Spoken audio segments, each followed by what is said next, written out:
Exam లో fail అయిపోయినావంట. అవును బాబాయ్. అవంతా కామన్ గానే ఏం తలకేసుకోవద్దరా. సరే బాబాయ్. మా కొంచెం భోజనం వేసిమా.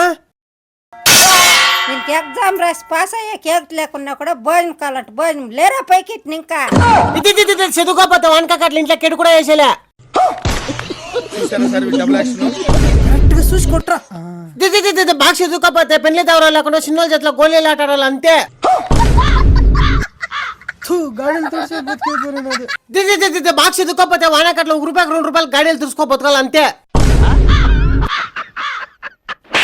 అమ్మ జీవితం ఇంత మాటలు ఏమన్నా చచ్చిపోయేది మీరు. ఇది బాగా చదువుకోపోతే వానకట్లు చచ్చాక చూడాలంతే. బతుకూడదురా. ఇది బాగా చదువుకోపోతే ఇట్లా పొడిసాయాలంతే.